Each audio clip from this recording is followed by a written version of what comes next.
കഥ തുടരുന്നു. ആശുപത്രിയിൽ കിടന്ന് ഇൻസ്പെക്ടർ പവിത്രൻ വേദനയോടെ പിടഞ്ഞു. അയാളുടെ ശരീരമാകെ മുറിവും ചതവുമായിരുന്നു. എല്ലായിടത്തും മരുന്ന് വെച്ചിരിക്കുന്നു. ഡോക്ടർ അനന്തനും CI മാർട്ടിനും അടുത്തു നിന്നു. അക്രമികളിൽ ആരെയെങ്കിലും ഓർക്കുന്നുണ്ടോ? മാർട്ടിൻ ചോദിച്ചു. ഞാൻ ആരെയും കണ്ടില്ല, ഇരുട്ടായിരുന്നു, വളരെ വിഷമിച്ച് പവിത്രൻ പറഞ്ഞു. ആ ഡേവിഡും കൂട്ടരുമാണ്, ഡോക്ടർ പറഞ്ഞു. അത് നിങ്ങൾക്ക് എങ്ങനെ അറിയാം? സംഭവസ്ഥലത്തുണ്ടായിരുന്ന പവിത്രൻ ആരെയും കണ്ടില്ലല്ലോ. ഇത്തരം സന്ദർഭങ്ങളിൽ ഡോക്ടർക്ക് വിരോധമുള്ളവരെ കരുവാക്കരുത്, CI മാർട്ടിൻ പറഞ്ഞപ്പോൾ ഡോക്ടർ അനന്തൻ വായടച്ചു. ഇൻസ്പെക്ടർ പവിത്രൻ്റെ അവസ്ഥ വളരെ പരിതാപകരമായിരുന്നു. ഒരു മാസമെങ്കിലും അയാൾ കിടന്ന കിടപ്പ് കിടക്കണമായിരുന്നു. അജിത് മേനോൻ വന്ന് ഇൻസ്പെക്ടറെ കണ്ടു. കുറേ നേരത്തേക്ക് പവിത്രന് ഒന്നും ചെയ്യാൻ കഴിഞ്ഞില്ല. പിന്നെ അയാൾ പറഞ്ഞു, എനിക്ക് ഇരുട്ടടി കിട്ടി മേനോനെ, നമ്മുടെ പദ്ധതികളൊന്നും നടക്കുകയില്ല. പക്ഷേ തോൽക്കാൻ ഞാൻ ഉദ്ദേശിച്ചിട്ടില്ല, അജിത് പറഞ്ഞു. എൻ്റെ ശത്രുക്കളൊക്കെ ഇവിടെയുണ്ട്. അഞ്ജന, കങ്കാണിവേലു, പിന്നെ ആ ചാൾസ്. എനിക്ക് നഷ്ടപ്പെടാനൊന്നുമില്ല. എൻ്റെ ജീവിതം തുലഞ്ഞു. പക്ഷേ ഞാൻ ആരെയും വെറുതെ സുഖിക്കാൻ അനുവദിക്കുകയില്ല. തൻ്റെ ഉദ്ദേശമൊന്നും എളുപ്പം സാധിക്കുകയില്ല. തനിക്കെതിരാണ് എസ്റ്റേറ്റിലെ തൊഴിലാളികൾ മുഴുവൻ, ഇൻസ്പെക്ടർ പവിത്രൻ പറഞ്ഞു. അല്ല, ഞാൻ വിചാരിച്ചാലും കുറേ പേരെ സംഘടിപ്പിക്കാൻ കഴിയും. റിബലുകൾ എൻ്റെ പക്കലുണ്ട്, പ്രതികാര വാഞ്ചയോടെ അജിത് പറഞ്ഞു. അജിത്ത് എന്ത് ചെയ്യാൻ പോകുന്നു? അത് ഞാൻ കാണിച്ചു തരാം. ഇൻസ്പെക്ടർ മാർട്ടിനെ ഒതുക്കാൻ തനിക്ക് കഴിയുമോ? എന്നാൽ താൻ രക്ഷപ്പെട്ടു. എന്താണ് അയാളുടെ വീക്ക്നെസ്? പണം, പെണ്ണ്? അജിത് ചോദിച്ചു. അതൊന്നും എനിക്കറിയില്ല. പക്ഷേ ഇതിലൊന്നും വീഴാത്ത ആളുകളുണ്ടോടോ? ഞാനൊന്ന് ശ്രമിക്കട്ടെ. വെറുതെ ശ്രമിച്ചാൽ പോരാ, സാധിക്കണം. തനിക്ക് നേടേണ്ടത് കോടികളാണ്. ഇത് തനിക്ക് കിട്ടിയാൽ താൻ ആരാ? പെലിക്കൻ എസ്റ്റേറ്റിൻ്റെ മാനേജർ കസേരയിൽ ഇരുന്നും അതിൻ്റെ ഉടമയായ മേനകയുടെ ബെഡിൽ കിടന്നും ആ സുഖം അനുഭവിച്ചിട്ടുള്ളവനല്ലേ താൻ? പവിത്രൻ്റെ വാക്കുകൾ കേട്ടപ്പോൾ സുഖദായകമായ ഓർമ്മകളിൽ അജിത് മേനോൻ്റെ മുഖം പ്രസന്നമായി. വലിയ ഓഫീസും ആജ്ഞാനുവർത്തികളായ ജോലിക്കാരും വലിയ കമ്പനി ഫാക്ടറി ഡയറക്ടേഴ്സുമൊത്തുള്ള 5 സ്റ്റാർ ഹോട്ടലുകളിലെ കോൺഫറൻസുകൾ. മേനക മേനോൻ്റെ നിത്യയൗവനം നിറഞ്ഞ മാതകമേനി, മാതളപ്പഴങ്ങളും മുന്തിരിച്ചാറും ജീവിതത്തിൽ തുടിച്ചു നിന്ന നാളുകൾ. തനിക്ക് ഒരിക്കലും സ്വപ്നം കാണാൻ പോലും കഴിഞ്ഞിരുന്നില്ല അങ്ങനെയൊന്ന്. അതൊക്കെ തന്നെ തേടി വന്നു. എങ്ങനെ മറക്കുമത്? ഓർമ്മകളുടെ ലഹരിയിൽ നിന്ന് അയാളോട് പവിത്രൻ ചോദിച്ചു. ഇനി എസ്റ്റേറ്റ് സ്വന്തമായി ലഭിച്ചാൽ താൻ ആരാ? അതിനുവേണ്ടി അല്പം ത്യാഗം സഹിച്ചാൽ എന്താടോ? പണം മടിയിൽ വെച്ചുകൊണ്ട് മാർട്ടിനെ കാണാൻ ചെല്ലണം. 2 ലക്ഷം മുന്നിലേക്ക് വീശിയാലോ? അതിൽ കൂടുതൽ ഇപ്പോൾ പറ്റില്ല. മതി. അയാളുടെ കണ്ണ് തെളിയട്ടെ. പിന്നെ ആരും തൊടാത്ത ചരക്കുകളുണ്ടെങ്കിൽ അത് കഴിവരുടെ മേൽ വീഴണം. മന്ത്രം മോതുന്നത് പോലെ പവിത്രൻ ഉപദേശിച്ചു. നോക്കട്ടെ. അല്ലെങ്കിൽ അയാളെ തല്ലിക്കൊല്ലണം. അത് വേണ്ട, കൂടുതൽ കുഴപ്പമാകും. കേസ് അന്വേഷണം വേണ്ട, അത് പൊല്ലാപ്പ. അയാൾക്ക് ട്രാൻസ്ഫർ വാങ്ങിക്കൊടുക്കാനാണെങ്കിലും എളുപ്പമല്ല. അയാളുടെ സ്വാധീനിക്കുന്നത് തന്നെയാണ് ബുദ്ധി. പണം കൊടുത്താൽ മയങ്ങും. സർക്കിൾ ഇൻസ്പെക്ടറുടെ ശമ്പളം ഈ കോടും തണുപ്പത്ത് സ്മോൾ അടിക്കാൻ തികയില്ല. ഒന്ന് കണ്ണടച്ചാൽ കുറേ പണവും സുഖസൗകര്യങ്ങളും കിട്ടുന്നത് ആരാ കൈവിടുന്നത്? അയാളുടെ ഈ ഗൗരവവും കാർക്കശ്യവുമൊക്കെ താൻ വേണ്ട രീതിയിൽ കാണാത്തതുകൊണ്ടായിരിക്കും. തനിക്ക് മനസ്സിലാവുന്നുണ്ടോ? ഓമ്പിത്തിരിഞ്ഞ് നാടുവിടുന്നതാണോ, ജയിലഴി എണ്ണുന്നതാണോ, സകല ഭാഗ്യങ്ങളും ലഭിക്കാൻ വേണ്ടി അല്പം കഷ്ടപ്പെടുന്നതാണോ ഏറ്റവും നല്ലത്? ഞാൻ പിന്മാറുന്ന പ്രശ്നമില്ല. എന്ത് വില കൊടുത്തും ഞാനിത് സാധിക്കും, അജിത് മേനോൻ വാശിയോടെ പറഞ്ഞു. ഗുഡ്. അലക്സാണ്ടർ ചക്രവർത്തി ലോകം കീഴടക്കാനായി പടയോട്ടം നടത്തിയപ്പോഴും ഈ വാശിയുണ്ടായിരുന്നു. പണമുണ്ടാക്കണമെങ്കിൽ റിസ്ക് എടുക്കണം. നേടാനുള്ളതിൻ്റെ വലിപ്പമനുസരിച്ച് റിസ്ക് വലുതാകും. റിസ്ക് എടുക്കാതെ സുഖമായി ജീവിക്കണമെങ്കിൽ തന്ത സമ്പാദിച്ചിട്ടുണ്ടാവണം. എൻ്റെ തന്ത വീട്ടിൽ നിന്ന് വർഷങ്ങൾക്ക് മുമ്പ് പുറത്താക്കിയതാണ്. കത്തി കാണിച്ചാണ് ഭാഗം വാങ്ങിയത്. ആ പണവുമായി ചൂത് കളിക്കാൻ പോയി. ഒരു അധോലോക ഗ്യാങ് എന്നെ പിടികൂടി പണം കൈക്കലാക്കി. കൊല്ലാതെ വിട്ടത് ഭാഗ്യം. ചതിവിൽ നഷ്ടപ്പെട്ട എൻ്റെ പണം ചതിവിൽ തിരിച്ചു പിടിക്കാനായിരുന്നു എൻ്റെ ശ്രമം. അത് ഏതാണ്ട് വിജയിച്ചു വന്നതാണ്. അജിത് മേനോൻ മേശപ്പുറത്തിരുന്ന ജഗ്ഗിൽ നിന്നും തണുത്ത വെള്ളം എടുത്ത് കുടിച്ചു. അതിനിപ്പോഴും കുഴപ്പമൊന്നും സംഭവിച്ചിട്ടില്ല. താൻ ഞാൻ പറഞ്ഞതുപോലെ ചെയ്യേ, ഇൻസ്പെക്ടർ നിർബന്ധിച്ചു. എടോ, മദ്യമൊന്നുമില്ലേ? ശരീരം ആകെ വേദനിക്കുന്നല്ലോ. ഡോക്ടർ അനന്തൻ സമ്മതിക്കുമോ മദ്യപിക്കാൻ? അത് സാരമില്ല, താനൊരു കുപ്പി താ. ഒരു ബ്ലാക്ക് ലേബൽ ജോണി വാക്കർ കൊടുത്തുവിടാം. മതി. ഈ വേദന ഒന്ന് കുറഞ്ഞില്ലെങ്കിൽ ഞാനാകെ തളർന്നു പോകും. പവിത്രനെ തല്ലിച്ചതച്ചത് അഞ്ജനയും ഡേവിഡും അവരുടെ കൂട്ടുകാരുമാണെന്ന് മൊഴി കൊടുക്കാൻ മേലായിരുന്നോ? എങ്കിൽ മാർട്ടിനെ അവരെ അറസ്റ്റ് ചെയ്യാതിരിക്കാൻ കഴിയുമായിരുന്നോ? ആരുടെ പേരാണ് പറഞ്ഞത്? മണ്ടത്തരം പറ്റിപ്പോയി അജിത്തെ. ഇരുട്ടായിരുന്നെന്നും ആരെയും കണ്ടില്ലെന്നും ഞാൻ മാർട്ടിനോട് പറഞ്ഞു പോയി. ഇപ്പോഴാണ് നിങ്ങളെ തല്ലേണ്ടത്. ബുദ്ധിയുണ്ടായാൽ പോരാ, പ്രയോഗിക്കാൻ പഠിക്കണം. താൻ കള്ളം പറഞ്ഞാൽ പോലും മാർട്ടിന് ആക്ഷൻ എടുക്കാതിരിക്കാൻ പറ്റില്ലായിരുന്നു, അറിയാമോ? അങ്ങനെയെങ്കിലും നിങ്ങൾക്ക് എന്നെ സഹായിക്കാൻ പാടില്ലായിരുന്നോ? പോയ ബുദ്ധി ആന പിടിച്ചാൽ കിട്ടുമോ? ഇനി അതേപ്പറ്റി ചിന്തിച്ചിട്ട് കാര്യമില്ല, ഇൻസ്പെക്ടർ പവിത്രൻ പറഞ്ഞു. എനിക്ക് താൻ ആ മദ്യം കൊടുത്തുവിട്. വേദന സഹിക്കാൻ പറ്റില്ലടോ. തന്നോടായതുകൊണ്ടാണ് ഞാൻ ഇത്രയും സംസാരിച്ചത്. ഇനി പുതിയ താവളം കണ്ടുപിടിക്കണം. അഞ്ജന എന്നെ താമസിക്കുന്നിടത്ത് നിന്ന് ഇറക്കിവിട്ടാൽ കുഴപ്പമാവില്ലേ? അവൾ വെറുതെ ഇരിക്കില്ല. ഡാഡി രാജേന്ദ്ര മേനോൻ്റെതുപോലെ കൂർമ്മ ബുദ്ധിയാണ് അവൾക്ക്. അവളുടെ കൂട്ടുകാരി മൃദുലയെ സ്വാധീനിക്കാനൊരു ശ്രമം നടത്തിയതാ. അതും പരാജയപ്പെട്ടു. അവളെ എൻ്റെ കൈപ്പിടിയിൽ കിട്ടിയിരുന്നെങ്കിൽ എനിക്ക് വളരെയേറെ കാര്യങ്ങൾ ചെയ്യാൻ കഴിയുമായിരുന്നു. പോട്ടെ, അവളൊക്കെ ഒരു ദിവസം എൻ്റെ കാൽക്കീഴിൽ വരും. ചാൾസ് മൃദുലയെ രക്ഷിച്ച സംഭവം ഓർത്തുകൊണ്ട് അജിത് മേനോൻ പറഞ്ഞു. അരമണിക്കൂർ കഴിഞ്ഞ് അജിത് മേനോൻ തൻ്റെ ഓഫീസിൽ നിന്ന് ഇൻസ്പെക്ടർ മാർട്ടിന് ഫോൺ ചെയ്തു. വെയിൽ വീണ് കിടക്കുന്ന തേയിലക്കാടുകൾ തുറന്നു കിടക്കുന്ന ജനലിലൂടെ അയാൾക്ക് കാണാമായിരുന്നു. മണിയുടെ ശബ്ദം നിലയ്ക്കുകയും ഇൻസ്പെക്ടർ മാർട്ടിൻ്റെ ശബ്ദം കാതിലെത്തുകയും ചെയ്തു. ഹലോ ഹലോ മാർട്ടിൻ സാർ, ഇത് ഞാനാണ് അജിത് മേനോൻ. എന്താണ് അജിത് മേനോൻ വിശേഷിച്ച്? സാറിനറിയാമല്ലോ ഇവിടുത്തെ പ്രശ്നങ്ങൾ. ജനറൽ മാനേജറായിരുന്ന ഞാൻ ഒന്നുമല്ലാതായിരിക്കുകയാണ്. എനിക്കെതിരായി കുറേ കുഴപ്പക്കാർ പ്രവർത്തിക്കുന്നുണ്ട്. സാർ എന്നെ സഹായിക്കണം. എല്ലാവരും പറയുന്നത് നിങ്ങളാണ് കുഴപ്പക്കാരൻ എന്നാണല്ലോ. അല്ല സാർ, ഞാനൊരു ശുദ്ധനും സ്വന്തം പ്രയത്നം കൊണ്ട് ഉയർന്ന ഈ നിലയിലെത്തിയ ആളുമാണ്. എനിക്ക് ശത്രുക്കളും അസൂയക്കാരും ധാരാളമുണ്ട്. എനിക്ക് സാറിനോട് കുറേ കാര്യങ്ങൾ സംസാരിക്കാനുണ്ട്. അപ്പോൾ സാറിൻ്റെ തെറ്റിദ്ധാരണകളെല്ലാം മാറും. സാർ വൈകിട്ട് എപ്പോഴാണ് ക്വാർട്ടേഴ്സിൽ കാണുന്നത്? അല്പം രാത്രിയായിട്ടായിരുന്നെങ്കിൽ സൗകര്യം. എന്നെ ആരും പിന്തുടരാതിരിക്കും. അതൊന്നും അജിത് മേനോൻ പേടിക്കേണ്ട. എൻ്റെ ക്വാർട്ടേഴ്സിനടുത്തേക്ക് ആരും വരില്ല, CI മാർട്ടിൻ പറഞ്ഞു. എന്നാൽ ഇന്ന് രാത്രി ആയിക്കോട്ടെ സാർ. രാത്രി 8 മണിക്ക് ഞാനവിടെ വരാം. Of course, I will be there. Thank you sir. Ajith Menon ഉത്സാഹത്തോടെ ഫോൺ വെച്ചു. ആദ്യത്തെ പടി ശരിയായി, അയാൾ സ്വയം പറഞ്ഞു. പണം കയ്യിലുണ്ട്, ഇനി പെണ്ണ്, അതും അയാളെ വീഴിക്കുന്ന മോഹിനി. അയാൾ അല്പം മദ്യം കഴിച്ചിട്ട് ആലോചിച്ചു. എസ്റ്റേറ്റിൽ അയാളുടെ സ്വാധീനത്തിൽപ്പെട്ട പെണ്ണുങ്ങളെയൊക്കെ ഓർമ്മയിൽ നിരത്തി നിർത്തി. വിലാസിനി, അവൾ കൊള്ളാം. അയാൾ എഴുന്നേറ്റു. എസ്റ്റേറ്റിലൂടെ ജീപ്പ് ഓടിച്ച് ചെറിയ പുഴക്കരയിലൂടെയുള്ള റോഡിലൂടെ വേണം വിലാസിനിയുടെ വീട്ടിലേക്ക് പോകാൻ. ഒരിക്കൽ അയാൾ ബലമായി കീഴടക്കുകയും പിന്നീട് വളരെയേറെ പ്രാവശ്യം അയാൾക്ക് സുഖം പകരുകയും ചെയ്തതാണ് അവൾ. പണം കൊടുത്താൽ വിലാസിനി എന്തിനും തയ്യാറാകും. ആ ചെറിയ പുഴയിൽ ആറ്റുവഞ്ചിയുടെ നിഴലിൽ ഓളങ്ങൾ അയാൾ കണ്ടു. 2 സ്ത്രീകൾ കുളിക്കുകയായിരുന്നു. തോർത്തിൽ കുതിർന്ന ആ നഗ്ന ശരീരങ്ങൾ കണ്ടപ്പോൾ അയാൾ ജീപ്പ് നിർത്തി. ഒന്ന് വിലാസിനിയാണ്. തേടിയ വള്ളി കാലിൽ ചുറ്റി. കാനനച്ചോലയിൽ നീരാട്ട് നടത്തുന്ന അവരെ കണ്ടു നിന്നപ്പോൾ അയാൾക്ക് ഉന്മാദമുണ്ടായി. കൂടെയുള്ളവൾ വിലാസിനിയേക്കാൾ ചെറുപ്പവും സുന്ദരിയുമാണെന്ന് അയാൾ കണ്ടു. താൻ അറിയാത്ത ഇവൾ ആരാണ്? അവർ ഈറൻ മാറ്റി വരാൻ വേണ്ടി അയാൾ കാത്തുനിന്നു. മണലിൽ ഉണങ്ങാനിട്ടിരുന്ന വസ്ത്രങ്ങൾ ധരിച്ച് ഉണങ്ങിയവ മടക്കി കൈ മടക്കിൽ വെച്ച് അവർ റോഡിലേക്ക് കയറി വന്നു. വിലാസിനിയുടെ പുറകിൽ വന്നവൾ താൻ പ്രതീക്ഷിച്ചതിലും സുന്ദരിയാണെന്ന കാഴ്ച അജിത്തിനെ വല്ലാതെ ഈറോട്ടിക് മൂഡിലെത്തിച്ചു. അവളുടെ വലിയ കണ്ണുകളും ചുവന്ന ചുണ്ടുകളും നഗ്നമായ കഴുത്തും മാറിടങ്ങളും നനവുണങ്ങാത്ത കണങ്കാലുകളുമെല്ലാം അയാളെ ഉത്തേജിപ്പിച്ചു. എന്താ സാറേ ഇവിടെ നിൽക്കുന്നത്? കിനാവ് കാണുകയാണോ? വിലാസിനി ചോദിച്ചു ഹൃദ്യമായ പുഞ്ചിരിയോടെ. അവളുടെ ശബ്ദത്തിനും ചലനങ്ങൾക്കുമെല്ലാം ഒരു മാദകത്വമുണ്ട്. അവളേതാ? അജിത് ചോദിച്ചു. എൻ്റെ മോളാ സാറേ. നിനക്ക് ഇത്രയും പ്രായമായ ഒരു മകളോ? ഞാൻ അറിഞ്ഞില്ലല്ലോ ഇതുവരെ. കാണാൻ കൊള്ളാവുന്ന പെൺകിടാങ്ങളെയൊന്നും നിങ്ങളെപ്പോലുള്ളവരെ കാണിക്കാൻ കൊള്ളില്ലല്ലോ.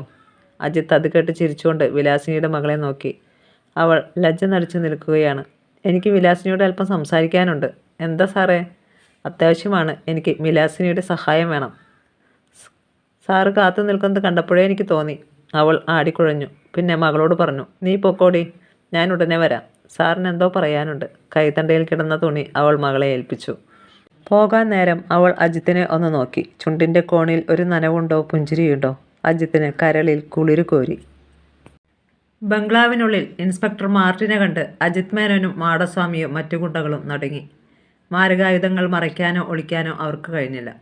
മാർട്ടിൻ അവരുടെ പരിഭ്രാന്തി നോക്കി നിൽക്കുകയായിരുന്നു. ഒരു തുറന്ന യുദ്ധം തന്നെയാണ് ഇനി വേണ്ടതെന്ന് അജിത് മേനോൻ തീരുമാനിച്ചു. തന്നെ അപമാനിച്ച മാർട്ടിനെ വെറുതെ വിടരുത്. താൻ ആരാണെന്ന് അയാളെ കാണിച്ചു കൊടുക്കണം. അപ്പോൾ താൻ ഇവിടെ താമസവും തുടങ്ങി അല്ലേ? മാർട്ടിൻ്റെ മുഖത്ത് നോക്കി അജിത് മേനോൻ ചോദിച്ചു. ആ പെൺകുട്ടികളെ സംരക്ഷിക്കാനെന്ന നാട്യത്തിൽ അവരെ മിസ്യൂസ് ചെയ്യുകയാണ് താൻ അല്ലേ? ഇൻസ്പെക്ടറുടെ പിന്നിൽ മറ്റു പോലീസുകാരില്ലെന്നും അഞ്ജനയുടെ ജോലിക്കാർ മാത്രമേ ഉള്ളൂവെന്നും അജിത് കണ്ടു. നീ ഇവിടെ വന്നത് ഒരു കൂട്ടക്കൊല നടത്താനുള്ള പദ്ധതിയുമായാണല്ലേ? നീ ഇവിടെ വരുമെന്ന് എനിക്കറിയാമായിരുന്നു. അതേപ്പറ്റി അഞ്ജനയ്ക്ക് മുന്നറിയിപ്പ് കൊടുക്കാനും പ്രൊട്ടക്ഷൻ കൊടുക്കാനുമാണ് ഞാൻ വന്നത്. എൻ്റെ കണക്കുകൂട്ടൽ തെറ്റിയില്ല. You are under arrest. Inspector Martin അവിടെ നേരെ തോക്ക് നീട്ടി. നീ പോടാ ഇൻസ്പെക്ടറെ, നിന്നേക്കാൾ വലിയവനെ ഞാൻ ഒതുക്കിയിട്ടുണ്ട്. അജിത് മുന്നോട്ട് ചെന്ന് മാർട്ടിൻ്റെ കയ്യിൽ നിന്ന് തോക്ക് തട്ടി. മാർട്ടിൻ വെടിവെച്ചെങ്കിലും മുന്നോട്ട് വന്ന ഗുണ്ടകളിൽ ഒരാൾക്കാണ് വെടിയേറ്റത്. അതും അപകടമല്ലായിരുന്നു. അഞ്ജനയുടെ കാവൽക്കാർ അവരെ തടഞ്ഞു. വിസിറ്റിംഗ് റൂമിൽ പൊരിഞ്ഞ യുദ്ധം നടന്നു. മാർട്ടിൻ്റെ ഒരു വെടിയുണ്ട അജിത് മേനോൻ്റെ കാലിലൂടെ കടന്നുപോയി. അസ്ഥിയിൽ കൊള്ളാതെ മാംസം തുളച്ചു കളഞ്ഞു. അഞ്ജനയും മൃദുലയും നിലവിളിച്ചു. അവിടെ ഒരു കൂട്ടക്കൊല നടക്കുമെന്ന് ഉറപ്പായിരുന്നു. പോലീസ് സ്റ്റേഷനിലേക്ക് ഫോൺ ചെയ്ത് കൂടുതൽ പോലീസുകാരെ അവിടേക്ക് വരുത്താനായി അഞ്ജന ശ്രമിച്ചപ്പോൾ അജിത് മേനോൻ അവിടേക്ക് ഓടിയെത്തി. ഫോൺ തട്ടിത്തെറിപ്പിച്ചിട്ട് അയാൾ അവളെ അടിച്ചു. ഫോണിൻ്റെ വയർ മുറിച്ചു കളഞ്ഞു. തോക്ക് ചൂണ്ടി അയാൾ ഭീഷണിപ്പെടുത്തി. ഇവിടെ നിന്ന് പുറത്തു പോകാൻ ശ്രമിക്കരുത്, നിന്നെ ഞാൻ വിടില്ല. അജിത് മേനോൻ്റെ വെടിയേറ്റ കാലിൽ മുഴുവൻ ചോരയായിരുന്നു. അയാൾ ഒരു തുണിക്കൊണ്ട് അത് തുടച്ച ശേഷം മുറിവിന് മുകളിൽ തുണിക്കഷ്ണം കീറി വരിഞ്ഞു കെട്ടി. ആരെയും കൊല്ലണ്ട, ഇനി നമ്മളെ ഉപദ്രവിക്കാത്ത വിധം കൈകാര്യം ചെയ്താൽ മതി, അജിത് മേനോൻ തൻ്റെ ആളുകളോട് നിർദ്ദേശിച്ചു. അഞ്ജനയുടെ വേലക്കാരെയെല്ലാം അവർ അടിച്ചു പുറത്താക്കി. അവരെല്ലാം ജീവനും കൊണ്ട് സ്ഥലം വിട്ടു. അവസാനം വരെ പിടിച്ചുന്നത് ഇൻസ്പെക്ടർ മാർട്ടിനാണ്. റിവോൾവർ നഷ്ടപ്പെട്ട അദ്ദേഹം കെയിൻ കൊണ്ട് ആ ഗുണ്ടകളെ നേരിട്ടു. വാക്കത്തിയും കോടാലിയും പോലെയുള്ള ആയുധങ്ങൾ ഉള്ള അവരോട് ചെറുത്തു നിൽക്കാൻ അദ്ദേഹത്തിന് കഴിഞ്ഞില്ല. CI മാർട്ടിൻ്റെ ചുറ്റും അവർ ഒരു വലയം സൃഷ്ടിച്ചു. പത്മവ്യൂഹത്തിൽ അകപ്പെട്ടതുപോലെ അദ്ദേഹം നിന്നു. കയ്യിലെ ആയുധങ്ങളെല്ലാം നഷ്ടപ്പെട്ടു. നെറ്റി മുറിഞ്ഞ് ചോര ഒഴുകുന്നു. ശരീരത്തെ എല്ലായിടത്തും വേദന. ചതവാണ്. താൻ തോറ്റാൽ പോലീസിൻ്റെ അന്തസ്സിനാണ് ക്ഷീണം. താൻ രക്ഷിക്കാൻ വന്ന ആ കുട്ടിയെ കൊലയാളികൾക്ക് കൊടുക്കലാവും ഫലം. തൻ്റെ ഉദ്ദേശം വിഫലമാകും. അഞ്ജനെ, മൃദുലയെ രക്ഷപ്പെട്ടോളൂ, ഇവരെ ഞാൻ നോക്കിക്കൊള്ളാം, അദ്ദേഹം വിളിച്ചു പറഞ്ഞു. അവർ ഒരിടത്തേക്കും രക്ഷപ്പെടില്ല. രക്ഷപ്പെടാതിരിക്കാനാണ് ഞാൻ ഇങ്ങോട്ട് വന്നത്. അജിത് മേനോൻ ഇൻസ്പെക്ടർ മാർട്ടിൻ്റെ മുന്നിലേക്ക് വന്നു. അദ്ദേഹത്തിൻ്റെ തോക്കും അയാളുടെ കയ്യിലുണ്ടായിരുന്നു. അതിലെ വെടിയുണ്ടകൾ എടുത്തിട്ട് അജിത് മാർട്ടിൻ്റെ ഉറയിൽ തിരികെ. എന്നെ ക്വാർട്ടേഴ്സിൽ നിന്ന് അടിച്ചിറക്കിയ നിങ്ങൾ ഇപ്പോൾ നിരായുധനാണ്. ഞങ്ങളുടെ എല്ലാവരുടെയും കയ്യിൽ ആയുധമുണ്ട്. ഞാനൊന്ന് നിർദ്ദേശിച്ചാൽ ഇവർ നിന്നെ വെട്ടിയെറിഞ്ഞു കുഴിച്ചു മൂടും. ഇൻസ്പെക്ടർ മാർട്ടിൻ്റെ ചോര മരവിപ്പിക്കുന്ന രീതിയിലാണ് അജിത് മേനോൻ സംസാരിച്ചത്. അത് കേട്ടുനിന്ന അഞ്ജനയും മൃദുലയും ഭയന്ന് നിലവിളിച്ചു. അയാൾ അത് ചെയ്യാൻ മടിക്കുകയില്ലെന്ന് അവർക്കുറപ്പായിരുന്നു. പിശാചിൻ്റെതിനേക്കാൾ നീചമായ ദുഷ്ടമനസ്സാണ് അയാളുടേത്. ഇൻസ്പെക്ടർ മാർട്ടിൻ രാജോചിതമായ മുഖഭാവത്തോടെ ഒട്ടും കൂസാതെ അയാളെ നോക്കി. നിന്നെപ്പോലെ ഒരു റാസ്കലിൻ്റെ മുന്നിൽ പേടിച്ച് മുട്ടുമടക്കുന്നവനല്ല ഇൻസ്പെക്ടർ മാർട്ടിൻ. നിനക്ക് ധൈര്യമുണ്ടെങ്കിൽ കൊല്ലടാ. എന്നെ കൊന്നിട്ടേ നിനക്ക് ആ കുട്ടികളെ ഉപദ്രവിക്കാൻ കഴിയൂ. ഇൻസ്പെക്ടർ മാർട്ടിനാണ് അവർ സുരക്ഷിതരായിരിക്കുമെന്ന് ഉറപ്പ് കൊടുത്തത്. ഇതുവരെ ഞാൻ എൻ്റെ വാക്കു പാലിച്ചിട്ടുണ്ട്. മരണം വരെ ഞാനത് പാലിക്കുകയും ചെയ്യും. എനിക്ക് നിങ്ങളെ കൊല്ലണമെന്ന ഉദ്ദേശമില്ല മാർട്ടിൻ. എനിക്ക് വേണ്ടത് ഈ എസ്റ്റേറ്റാണ്. ഇത് ഈ നിലയിലെത്തിക്കാൻ ഞാനും കുറേ കഷ്ടപ്പെട്ടിട്ടുണ്ട്, അജിത് മേനോൻ പറഞ്ഞു. മേനകയെ കൊല്ലാനും അഞ്ജനയെ അപകടപ്പെടുത്താനും രാജേന്ദ്ര മേനോനെ കൊല്ലാനും നിങ്ങൾ നടത്തിയ ശ്രമങ്ങളല്ലേ ആ കഷ്ടപ്പാട്, ഇൻസ്പെക്ടർ മാർട്ടിൻ ചോദിച്ചു. യോ എന്തൊക്കെയാണ് ഈ പറയുന്നത്? ഞാനതൊന്നും അറിഞ്ഞിട്ടില്ലേ. ഇതാ നോക്ക്, എൻ്റെ കൈ ശുദ്ധമാണ്. അയാൾ കൈകൾ നിവർത്തി കാണിച്ചു. നിങ്ങൾക്കതൊന്നും എനിക്ക് എതിരെയുള്ള കുറ്റമായി തെളിയിക്കാൻ കഴിയില്ല മാർട്ടിൻ. ഞാൻ തെളിയിക്കും. നിന്നെ ഞാൻ അകത്താക്കും. അതെങ്ങനെ മാർട്ടിൻ? ഇപ്പോൾ ഞാൻ നിങ്ങളെ അകത്താക്കിയിരിക്കുകയല്ലേ, അജിത് മേനോൻ ചിരിച്ചു. ഇവിടെ നിന്ന് രക്ഷപ്പെടാമെന്ന പ്രതീക്ഷ ഇപ്പോഴും നിങ്ങൾ വെച്ച് പുലർത്തുന്നു അല്ലേ? അയാൾ പറഞ്ഞു തീരുന്നതിന് മുമ്പ് ഇൻസ്പെക്ടർ മാർട്ടിൻ അടുത്തു നിന്നവൻ്റെ കയ്യിലെ കോടാലിയിൽ പിടിച്ചിട്ട് വയറ്റിലൊരു ചവിട്ട് കൊടുത്തു. അയാൾ തെറിച്ചുപോയി. അപ്രതീക്ഷിതമായ ആക്രമണമായിരുന്നു അത്. കോടാലി കൊണ്ട് മാർട്ടിൻ എല്ലാവരെയും അടിച്ചു. അവർ പകച്ചുപോയി. തോക്കുപയോഗിച്ച അജിത് മേനോൻ്റെ നേരെ മാർട്ടിൻ കോടാലി വലിച്ചെറിഞ്ഞു. ഭാഗ്യത്തിനാണ് അതിൻ്റെ വായ്ത്തല അയാളുടെ വയറ്റിൽ തറച്ചു കയറാതിരുന്നത്. ചെറിയ ഒരു അവസരം മാടസ്വാമിക്ക് കിട്ടിയത് അയാൾ മുതലാക്കി. വീണുകിടന്ന അയാൾ മാർട്ടിൻ്റെ കാലിൽ ആഞ്ഞു ചവിട്ടി. അദ്ദേഹം മറിഞ്ഞു വീണുപോയി. ഉടനെ മറ്റുള്ളവർ മുകളിലേക്ക് വീണു. അദ്ദേഹത്തിൻ്റെ കൈകൾ പിടിച്ചു ഞെരിച്ച് മർദ്ദിച്ച് അവശനാക്കി. അജിത് മേനോൻ തോക്കുകൊണ്ട് അദ്ദേഹത്തിൻ്റെ തലയ്ക്ക് അടിച്ചു. അടികൊണ്ട് അദ്ദേഹം നിലവിളിച്ചു പോയി. അവരദ്ദേഹത്തെ കൊല്ലുകയാണെന്ന് കണ്ട് അഞ്ജനയും മൃദുലയും അവിടേക്ക് വന്നു തടഞ്ഞു. കയ്യിൽ കിട്ടിയ ആയുധങ്ങൾ കൊണ്ട് അവരെ പ്രഹരിച്ചു. പക്ഷേ ആ കാട്ടാളന്മാർ പെൺകുട്ടികളെ വളരെ രാഘവത്തോടെ പറിച്ചെറിഞ്ഞു. ഇതേ സമയം വാതിൽ കടന്ന ഒരാൾ അകത്തേക്ക് വന്നു. ചാൾസ്. അയാളുടെ കയ്യിൽ ഇരട്ടക്കുഴൽ തോക്കാണ് ഉണ്ടായിരുന്നത്. അതുകൊണ്ട് അയാൾ ഗുണ്ടകളെ തല്ലി. അജിത് മേനോനും അടികൊണ്ടു വീണു. അപ്പോഴേക്കും ഇൻസ്പെക്ടർ മാർട്ടിൻ സ്വതന്ത്രനാവുകയും അദ്ദേഹത്തിന് ശത്രുക്കളെ ചെറുത്തു നിൽക്കാൻ കഴിയുകയും ചെയ്തു. ചാൾസ് ഒരു കാട്ടുമൃഗത്തിൻ്റെ ശൗര്യത്തോടെ അവരെ ആക്രമിച്ചു. അവർ അങ്ങനെ ഒരു എതിരാളിയെ തീരെ പ്രതീക്ഷിച്ചിരുന്നില്ല. അജിത്തെ, ഇത്തവണ ഞാൻ നിന്നെ കൊല്ലുമടാ. ഇനി നിനക്ക് ആയുസ്സില്ല, ചാൾസ് വിളിച്ചു പറഞ്ഞു. അജിത്ത് ഒരു കസേരയെടുത്ത് ചാൾസിനെ അടിച്ചു. ഒരു വെടിയുണ്ട കസേര തകർത്തുകൊണ്ട് കടന്നുപോയി. അജിത്തിൻ്റെ ശരീരമാകെ ചോരയായിരുന്നു. കാലിലെ മുറിവ് അയാളെ അവശനാക്കി. പെട്ടെന്ന് ലൈറ്റുകൾ അണഞ്ഞു. അടിയുടെ ശബ്ദവും കരച്ചിലും ഇരുളിൽ നിന്നുണ്ടായി. വേണ്ട, ഇതൊക്കെ മതി. ഡോക്ടർക്ക് ബുദ്ധിമുട്ടാകും, അഞ്ജന പറഞ്ഞു. അഞ്ജനയെ സഹായിക്കുന്നതിൽ എനിക്കൊരു ബുദ്ധിമുട്ടുമില്ല. അയാൾ അവളെ ആലിംഗനം ചെയ്തു. അയാളുടെ ഉദ്ദേശം അവൾക്ക് മനസ്സിലായി. അടുത്തിരുന്ന ഒരു കുപ്പിയെടുത്ത് അവൾ അയാളുടെ തലയ്ക്കടിച്ചു. തല പൊട്ടിയൊഴുകി. പൊട്ടിയ കുപ്പി കഴുത്തിൽ മുട്ടിച്ചുകൊണ്ട് അവൾ ചോദിച്ചു, ആരാണ് എൻ്റെ മമ്മിയെ കൊന്നത്? അജിത്ത, ഗുണ്ടകളെ കൊണ്ട് ചെയ്യിച്ചത്, ഭീതിയോടെ അയാൾ പറഞ്ഞു. എൻ്റെ ഡാഡിയെ കൊന്നത് ആരാണ്? സത്യം പറയണം, അല്ലെങ്കിൽ ഞാൻ നിന്നെ ഇപ്പോൾ കുത്തിക്കൊല്ലും. എനിക്കിനി ഒന്നും നോക്കാനില്ല. കഴുത്തിലെ ഞരമ്പ് മുറിഞ്ഞാൽ കോഴിയെപ്പോലെ രക്തം വാർന്ന് നീ പിടഞ്ഞു ചാകും, അവൾ ഭീഷണിപ്പെടുത്തി. ഒപ്പം കുപ്പിച്ചില്ല് കഴുത്തിൽ അമർത്തുകയും ചെയ്തു. അജിത്താണ്. മേനകയെ അയാൾ പ്രലോഭിപ്പിച്ച് പാട്ടിലാക്കി. പിന്നെ രാജേന്ദ്ര മേനോനെ ഒഴിവാക്കേണ്ടത് ആവശ്യമായിരുന്നു. മേനോനെ അസുഖമായി അഡ്മിറ്റ് ചെയ്തപ്പോൾ ഒരു മരുന്ന് ചെറിയ ഡോസ് വീതം കുത്തിവയ്ക്കണമെന്ന് പറഞ്ഞ് അജിത്ത് എൻ്റെ കയ്യിൽ തന്നു. അതെന്തായിരുന്നു? മസ്തിഷ്കം ദ്രവിച്ചു പോകുന്ന ഒരു വിഷം. മാസങ്ങൾ കൊണ്ട് അതിൻ്റെ ശക്തി രോഗിയെ കൊല്ലും. പക്ഷേ കൊലപാതകമാണെന്ന് അറിയുകയില്ല. ദ്രോഹി, നീ എൻ്റെ ഡാഡിയെ കൊന്നില്ലേ? അവൾ കലി കയറി അയാളെ ആഞ്ഞുകുത്തി. പക്ഷേ ലക്ഷ്യം തെറ്റി. ഡോക്ടർ ആ കൈ തട്ടിക്കളഞ്ഞു. അഞ്ജന രക്ഷപ്പെട്ട് ഓടി വീടിന് പുറത്തെത്തിയപ്പോൾ എങ്ങോട്ട് പോകണമെന്നറിയാതെ അവൾ ഒരു നിമിഷം നിന്നു. അക്ഷണ ഡോക്ടർ ഓടി വന്നു പിടുത്തമിട്ടു. അവളെ അടിച്ചു വീഴ്ച്ചു. കഴുത്തിന് പിടിച്ച് ഞെക്കിക്കൊല്ലാൻ ശ്രമിച്ചു. അഞ്ജന നിലത്ത് കിടന്ന് പിടഞ്ഞു. പെട്ടെന്ന് ഡോക്ടർ നിലവിളിച്ചുകൊണ്ട് പിന്നോട്ട് നിവർന്നു. അഞ്ജനയ്ക്ക് വിശ്വസിക്കാൻ കഴിഞ്ഞില്ല. കങ്കാണി വേലു. അയാൾ ഡോക്ടർ അനന്തൻ്റെ മുതുകിൽ തറച്ചു നിന്ന മഴു വലിച്ചെടുത്തു ഒന്നുകൂടി വീശി. നായ്, എൻ്റെ യജമാനെ കൊന്ന് ചാകട്ട്, വേലു കാർക്കിച്ചു തുപ്പി. ഡോക്ടർ അനന്തൻ ഒന്നും മിണ്ടാതെ വീണു. ഡോക്ടർ അനന്തൻ മരിച്ചു കിടക്കുന്നത് കണ്ട് അഞ്ജന ഭീതിയോടെ വേലുവിനെ നോക്കി. വേലു, കുഞ്ഞ് രക്ഷപ്പെട്ടു പോയിക്കോ, അയാൾ പറഞ്ഞു. എന്നെ ഏതായാലും തൂക്കിക്കൊല്ലും. അതുകൊണ്ട് ഞാൻ കുറേ നീചന്മാരെ കൊല്ലും. എൻ്റെ മോളെ കൊന്നവരെ ഞാൻ വെറുതെ വിടില്ല. അയാൾ. അജിത് മേനോൻ എവിടെയുണ്ട് മോളെ? അവിടെ, ലയങ്ങളുടെ വടക്കേ ബംഗ്ലാവിൽ. മൃദുലയെ പിടിച്ചുകൊണ്ട് പോയിരിക്കുകയാണ് അയാൾ, ഭീതിയോടെ അഞ്ജന പറഞ്ഞു. മോള് പോയിക്കോ, ഇവിടെ നിൽക്കണ്ട, ഞാൻ പോകുക. കങ്കാണി ഇരുളിൽ മറഞ്ഞു. അഞ്ജന എങ്ങോട്ടൊന്നില്ലാതെ ഓടി. ചന്ദ്രപ്രകാശം മാത്രമുണ്ടായിരുന്നു കൂട്ടിന്. ഹോസ്പിറ്റലിലെ വെളിച്ചം കണ്ട് അവൾ അവിടേക്ക് ചെന്നു. ഭാഗ്യത്തിന് ശരീരത്തിൽ ചോര പറ്റിയിട്ടില്ല. CI മാർട്ടിനെ കണ്ട് വിവരം പറയുകയായിരുന്നു ലക്ഷ്യം. അദ്ദേഹം അവിടെയുണ്ടാകുമെന്ന് ഉറപ്പുണ്ടായിരുന്നു. ഹോസ്പിറ്റലിൽ അവൾ ചെന്നപ്പോൾ പോലീസ് കാവലുണ്ടായിരുന്നു. ഇൻസ്പെക്ടർ പവിത്രന് അവളെ കണ്ടപ്പോൾ അമ്പരപ്പായി. എങ്ങനെ അവൾ ഇവിടെ വന്നു? അജിത് മേനോൻ്റെ കയ്യിലായിരുന്നല്ലോ ഇവളും മൃദുലയും. എന്താണ് അഞ്ജനെ, എന്തുപറ്റി? ഇൻസ്പെക്ടർ പവിത്രൻ ചോദിച്ചു. CI മാർട്ടിൻ എവിടെയാണ്? അവൾ തിരക്കി. എന്താ കാര്യം? എനിക്ക് അദ്ദേഹത്തെ കാണണം. പറ്റില്ല, അദ്ദേഹം മയക്കത്തിലാണ്. വേദന സഹിക്കാൻ പറ്റാത്തതുകൊണ്ട് ഡോക്ടർ ഉറങ്ങാനുള്ള ഇഞ്ചക്ഷൻ കൊടുത്തിരിക്കുകയാണ്. ഇൻസ്പെക്ടറെ വീട്ടിൽ വിളിച്ചു വരുത്തി ഗുണ്ടകളെ കൊണ്ട് മർദ്ദിക്കുകയാണല്ലേ? പവിത്രൻ ആവശ്യമില്ലാതെ കാട് കയറുകയാണെന്ന് അഞ്ജനയ്ക്ക് മനസ്സിലായി. എനിക്ക് നിങ്ങളോട് സംസാരിക്കണമെന്നില്ല, അഞ്ജന ദേഷ്യത്തോടെ പറഞ്ഞുകൊണ്ട് മുന്നോട്ട് നടന്നു. നേഴ്സിനോട് മാർട്ടിൻ്റെ റൂം അന്വേഷിച്ചു. അവിടെ ചെന്നപ്പോൾ അദ്ദേഹം മയക്കത്തിലായിരുന്നു. വളരെ ദുർഗന്ധമുള്ള ഒരു മുറിയായിരുന്നു അത്. അവിടെ രക്തം പറ്റിപ്പിടിച്ചിരിക്കുന്ന ഇരുമ്പുകട്ടിലിൽ ബോധം കെട്ട് മരിച്ച മട്ടിൽ കിടക്കുകയാണ് CI മാർട്ടിൻ. അദ്ദേഹത്തിൻ്റെ മുറിവുകൾ പോലും ശരിക്ക് ഡ്രസ് ചെയ്തിട്ടില്ല. അഞ്ജന അദ്ദേഹത്തിൻ്റെ നാഡിമിടിപ്പ് പരിശോധിച്ചു. മരിച്ചിട്ടില്ല, പക്ഷേ ദുർബലമാണ്. മനഃപൂർവ്വം അദ്ദേഹത്തെ ഉപേക്ഷിച്ച മട്ടാണ്.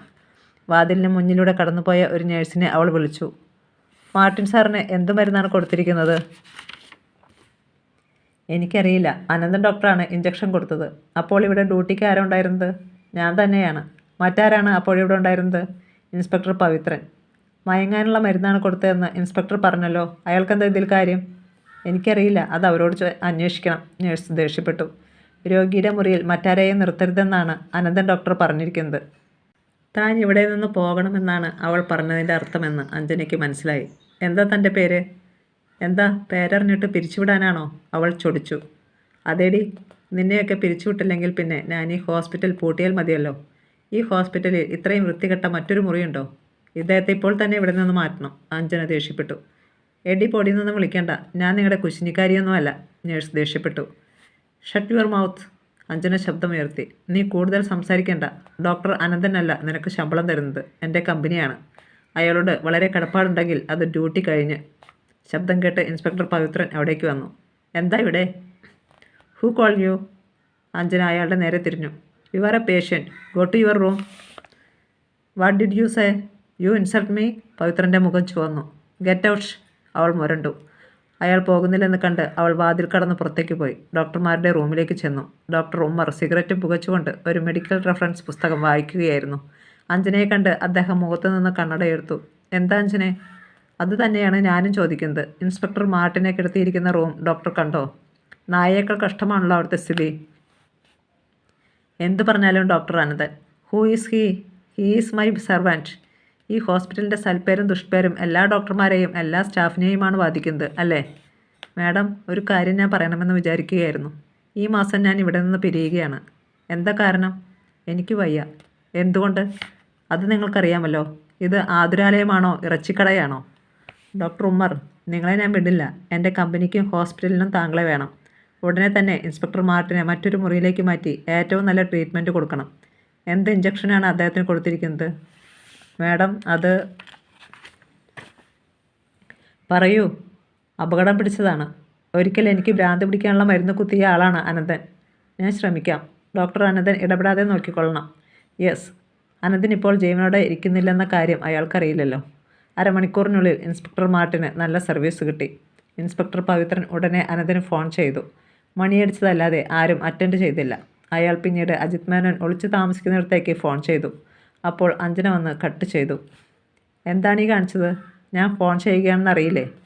നിങ്ങൾക്ക് തോന്നുമ്പോൾ ഫോൺ ചെയ്യണമെങ്കിൽ ഇത് കുടുംബസ്വത്തായിരിക്കണം. ഇതെൻ്റെ ഡാഡി പണം കൊടുത്ത് വെച്ചിരിക്കുന്നതാണ്. അഞ്ജന ഒരു ഏറ്റുമുട്ടലിന് തന്നെയായിരുന്നു തയ്യാറെടുപ്പ്. ഇൻസ്പെക്ടർ മാർട്ടിൻ രക്ഷപ്പെടുന്നത് തനിക്ക് സഹിക്കുന്നില്ല അല്ലേ? You bloody bit. Pavithran phone താഴേക്ക് എറിഞ്ഞിട്ട് അഞ്ജനയെ തല്ലാനൊങ്ങി. പെട്ടെന്ന് ഡേവിഡും 2 കൂട്ടുകാരും മുറിയിലേക്ക് വന്നു. താൻ തല്ലുകൊണ്ടാലും മര്യാദ പഠിക്കില്ല അല്ലേ? എന്നാൽ തന്നെ മര്യാദ പഠിപ്പിക്കാം. ഒരു കൂട്ടുകാരൻ പവിത്രൻ്റെ വായ തോർത്തുകൊണ്ട് മൂടി. മറ്റുള്ളവർ അയാളെ തല്ലി. പവിത്രൻ മേശ തട്ടി മറിച്ചുകൊണ്ട് അവരെ ആക്രമിച്ചു. ഉച്ചത്തിൽ അലറുകയും ചീത്ത വിളിക്കുകയും ചെയ്തു. ഡേവിഡും കൂട്ടുകാരും അയാളെ പിടിച്ചു. ഇയാൾക്ക് ഭ്രാന്ത് പിടിച്ചു. ബഹളം കേട്ട് പോലീസുകാരും വന്നു. ഭ്രാന്ത് നിനക്കൊക്കെയാണടാ, കാണിച്ചു തരാൻ ഞാൻ എന്ന് അലറിക്കൊണ്ട് അയാൾ ചവിട്ടാനും തല്ലാനും തുടങ്ങി. പോലീസുകാരും കൂടി പവിത്രനെ പിടിച്ചു. ഡോക്ടർ ഉമ്മർ അയാൾക്കുള്ള മരുന്നെടുത്തു. അത് കണ്ടപ്പോൾ പവിത്രൻ അലറി. വേണ്ട, അത് ഭ്രാന്തിനുള്ളതാ. എന്നെ ഭ്രാന്ത് പിടിപ്പിക്കരുത്. ഇത് തന്നെയാണ് CI മാർട്ടിൻ ഉറങ്ങാൻ കൊടുത്തത്. നിങ്ങൾ കണ്ടതല്ലായിരുന്നോ? ഉമ്മർ ആ മരുന്ന് പവിത്രന് കുത്തി. അയാൾ പുളഞ്ഞു. പിന്നെ ശാന്തനായി ഉറങ്ങി. അഞ്ജന ഡേവിഡിനെ വിളിച്ചു പറഞ്ഞു, മൃദുലയെ രക്ഷിക്കണം. അവളെ അജിത് മേനോൻ പിടിച്ചുകൊണ്ടുപോയി. എവിടെയാണെന്നറിയില്ല. ഡേവിഡും സംഘവും അന്വേഷിക്കാൻ പോയി. ഇതേ സമയം ആരോ ഡോക്ടർ അനന്തൻ്റെ ക്വാർട്ടേഴ്സിലേക്ക് ചെന്നു. അയാൾ മരിച്ചു കിടക്കുന്നത് കണ്ട് ഭയന്ന് ബോധം കെട്ടു. ബോധം തെളിഞ്ഞപ്പോൾ ഓടി വന്ന് ബഹളം വെച്ചു. പോലീസ് അവിടേക്ക് പോയി. മൃദുലയെ കീഴടക്കിയ സംതൃപ്തിയോടെ ഇരുന്ന അജിത് മേനോൻ അഞ്ജനയെ വിളിച്ചുകൊണ്ടുവരാൻ മാടസ്വാമിയെ അയച്ചിട്ട് കാത്തിരിക്കുകയായിരുന്നു. കുറേ സമയം കഴിഞ്ഞിട്ടും അയാളെ കാണാത്തതുകൊണ്ട് ദേഷ്യപ്പെട്ട് പുറത്തേക്കിറങ്ങി. മറ്റാരെങ്കിലും അയാളെ കണ്ടുപിടിച്ചോ എന്നായിരുന്നു അജിത്തിൻ്റെ ഭയം. പുറത്ത് ചുളുചുളുപ്പൻ കാറ്റുണ്ടായിരുന്നു. നിലാവ് പരന്നു കിടക്കുന്നു. മൂടൽ മഞ്ഞും. അയാൾ പുറത്തിറങ്ങിയ ഉടനെ ഒരാൾ തേയിലക്കാട്ടിൽ നിന്നും ഓടി വന്നു. ഒരു മഴു അയാൾ ഓങ്ങിയിരിക്കുന്നത് കണ്ടപ്പോൾ കങ്കാണി വേലുവാണെന്ന് അയാൾക്കുറപ്പായി. വെട്ടുകൊള്ളുന്നതിന് മുമ്പ് അയാൾ ഒഴിഞ്ഞു മാറി. മുറ്റത്ത് കിടന്ന് ഒരു യുദ്ധം നടന്നെങ്കിലും കങ്കാണിക്ക് ആക്രമിക്കാൻ അവസരം കിട്ടിയില്ല. അയാൾ ഓടിപ്പോയി. അജിത്ത് പിന്നാലെ ചെന്ന് നിറയൊഴിച്ചു. റിവോൾവറിൽ നിന്ന് 3 വെടിയുണ്ട പോയതല്ലാതെ ഗുണമുണ്ടായില്ല. അയാൾ കോപത്തോടെ അഞ്ജനയെ അടച്ചിരുന്ന നിലവറയിലേക്ക് ചെന്നു. അവിടെ മാടസ്വാമി ബോധം കെട്ട് നെറ്റിപ്പൊട്ടി കിടക്കുന്നത് കണ്ടു. അഞ്ജന രക്ഷപ്പെട്ടു. അയാൾ ഭ്രാന്തനെ പോലെ ഓടി വന്നു. തൻ്റെ മുറിയിലേക്ക് ചെല്ലുമ്പോൾ അകത്തൊരു അനക്കം പോലെ തോന്നി. ബെഡിൽ കിടന്ന മൃദുല വസ്ത്രങ്ങൾ വാരി ചുറ്റി എഴുന്നേൽക്കുകയായിരുന്നു. എടി, നിന്റെ കൂട്ടുകാരി രക്ഷപ്പെട്ടു. അവൾ ഇങ്ങോട്ട് വന്നോ? എവിടെയാണ് അവൾ? അയാൾ അലറി. എവിടെയാണ് നീ അവളെ ഒളിപ്പിച്ചിരിക്കുന്നത്? മൃദുല അയാളെ വെട്ടിത്തിരിഞ്ഞു നോക്കി. പിന്നെ അവൾ മുന്നോട്ട് കുതിച്ചു ചെന്ന് സാരിയിൽ ഒളിപ്പിച്ചിരുന്ന കത്തി നെഞ്ചിൽ ആഞ്ഞു കുത്തി. അയാൾ തീരെ പ്രതീക്ഷിക്കാത്തതായിരുന്നു അത്. 2-3 കുത്തുകൾ എവിടെയൊക്കെയോ കൊണ്ടു. അയാൾ കത്തിയുടെ ബ്ലേഡിൽ പിടിച്ചു. അവൾ അത് വലിച്ചു. അയാളുടെ കൈവിരലുകൾ മുറിഞ്ഞു. ചോര അവിടെയൊക്കെ ചിതറി വീണു. അയാളെ കൊല്ലാൻ വേണ്ടിയാണ് മൃദുല ആഞ്ഞു കുത്തിയതെങ്കിലും ഉദ്ദേശിച്ചത്ര ബലം കിട്ടിയില്ല. അജിത് മേനോൻ്റെ നെഞ്ചിലും കയ്യിലും മുറിവുകളുണ്ടായി. വിരലുകൾ മുറിഞ്ഞു. ഒറ്റച്ചവിട്ടിന് അയാൾ അവളെ വീഴിച്ചു. കത്തി തെറിച്ചു പോയി. അയാൾ ചീത്ത വിളിച്ചുകൊണ്ട് അവളെ തൊഴിച്ച് അവശയാക്കി. മരിച്ചു പോകുമെന്ന് തന്നെ മൃദുലയ്ക്ക് തോന്നി. പിന്നെ മദ്യമെടുത്ത് മുറിവുകളിലും മുറിഞ്ഞ കൈവിരലുകളിലും കഴുകിക്കെട്ടി. മദ്യം കുടിച്ച് അയാൾ സ്വബോധമില്ലാത്തവനായി തീർന്നു. അപ്പോൾ മാടസ്വാമി വാതിൽക്കൽ വന്നു. എവിടെടാ ആ ചെകുത്താൻ? അജിത്ത് അലറി. അഞ്ജന രക്ഷപ്പെട്ടത് വിറച്ചുകൊണ്ട് അയാൾ പറഞ്ഞു. അവളെ പിടിച്ചുകൊണ്ടുവാ, അല്ലെങ്കിൽ നിന്നെ ഞാൻ കൊല്ലും. പോടാ പോ, അയാൾ അലറി. ഭയന്നു വിറച്ച മാടസ്വാമി പുറത്തേക്ക് ഓടി. മരുന്നുമായി അവിടേക്ക് വരാൻ പറയാനായി അയാൾ ഫോണെടുത്ത് ഡോക്ടർ അനന്തൻ്റെ നമ്പർ കറക്കി. മറുപടി കിട്ടിയില്ല. അയാൾക്ക് എന്തു പറ്റി? ഹോസ്പിറ്റലിലേക്ക് അറിയിക്കാൻ തുടങ്ങുമ്പോഴാണ് വാതിലിൽ ആരോ മുട്ടുന്ന ശബ്ദം കേട്ടത്. ചെന്ന് തുറന്നപ്പോൾ മാടസ്വാമിയുടെ കൂട്ടുകാരൻ. അഞ്ജനയെ പിടിച്ചുകെട്ടാനും അയാളായിരുന്നു കൂട്ട്. മുതലാളി, അനന്തൻ ഡോക്ടറെ കൊന്നു. അത് കേട്ട് അജിത് മേനോൻ ഞെട്ടി. ആര്? അതറിയാൻ പാടില്ല. വെട്ടിക്കൊല്ലുകയായിരുന്നു മഴുകൊണ്ട്. അപ്പോഴാണ് അയാൾ അജിത്തിൻ്റെ ദേഹത്ത് ചോര കണ്ടത്. നേരാണോ ഈ പറയുന്നത്? അതെ മുതലാളി. എന്തു പറ്റി? എങ്ങനെയാണ് മുറിഞ്ഞത്? എടാ, അവിടെ അഞ്ജന വന്നോ? വന്നു. ഇപ്പോൾ അവിടെ ഉണ്ടോ? ഉണ്ട്. വാ, ജീപ്പിൽ കയറ്. കൊല്ലാൻ നിനക്ക് പേടിയുണ്ടോ? എത്ര പണം വേണമെങ്കിലും ഞാൻ തരാം. അവൾ ജീവിച്ചിരിക്കരുത്. മുതലാളിക്ക് വേണ്ടി ഞാൻ എന്തു വേണമെങ്കിലും ചെയ്യും. അജിത് മേനോൻ തോക്കുമായി ജീപ്പിൽ കയറി. ജീപ്പ് ഓടിക്കുമ്പോൾ അയാൾ വേദന കൊണ്ട് പുളഞ്ഞു. ആദ്യം ഡോക്ടറുടെ ശവം കിടക്കുന്നിടത്തേക്കാണ് പോയത്. അത് കണ്ടപ്പോൾ അയാൾക്ക് സഹിച്ചില്ല. തൻ്റെ വലം കൈയായിരുന്നു. അയാൾ തിരിഞ്ഞു ഗുണ്ടയോട് ചോദിച്ചു, അഞ്ജന എവിടെയെങ്കിലും ഉണ്ടോ? കാണുന്നില്ല, അയാൾ മന്ത്രിച്ചു. അജിത് മേനോൻ ASIയെ വിളിച്ചു പറഞ്ഞു, ഈ കൊല ചെയ്തത് കങ്കാണി വേലുവാണ്. അവനാണ് എന്നെയും മുറിപ്പെടുത്തിയത്. അഞ്ജനയാണ് അയാളെ അതിനുവേണ്ടി ചുമതലപ്പെടുത്തിയിരിക്കുന്നത്. അവനെയും അവളെയും ഉടനെ അറസ്റ്റ് ചെയ്തില്ലെങ്കിൽ വളരെയേറെ പേര് ഇവിടെ മരിക്കും. അതുകൊണ്ട് അവരെ വേഗം പിടികൂട്. ASI അത് കേട്ട് പോലീസിന് നിർദ്ദേശം കൊടുത്തു. അജിത്തിനെ ഹോസ്പിറ്റലിൽ പ്രവേശിപ്പിച്ചു. അപ്പോഴേക്കും അയാൾക്ക് കുറേ വിവരങ്ങൾ കൂടി കിട്ടി. മുറിവ് ഡ്രസ്സ് ചെയ്ത് മരുന്ന് വെച്ചത് ഡോക്ടർ ഉമ്മറാണ്. അഞ്ജന എവിടെയാണ്? അറിയില്ല, ഡോക്ടർ പറഞ്ഞു. മാർട്ടിൻ എങ്ങനെയുണ്ട്? സാരമില്ല, ഉടനെ ബോധം വരും. അയാളെ ആ മുറിയിൽ നിന്ന് മാറ്റി അല്ലേ? തന്നോടാരാണ് അതിന് പറഞ്ഞത്? അഞ്ജന. അവളാരാണ്? ഇതിൻ്റെ ഉടമസ്ഥ. അജിത്ത് അയാളെ ഒന്ന് സൂക്ഷിച്ചു നോക്കി. പിന്നെ തോക്കെടുത്ത് നീട്ടി. അവളല്ല, ഞാനാ ഇതിൻ്റെ ഉടമ. അറിയാമോടോ തനിക്ക്? തോക്കിന് മുന്നിൽ നിന്ന് അയാൾ പകച്ചു. മറുവശത്തു കൂടി ആരോ വന്നപ്പോൾ അജിത്ത് തോക്ക് പിൻവലിച്ചു. ഒന്ന് മൂളിയിട്ട് പുറത്തേക്ക് പോയി. തികച്ചും ഭീഷണിയുടെ ഭാവമായിരുന്നു അത്.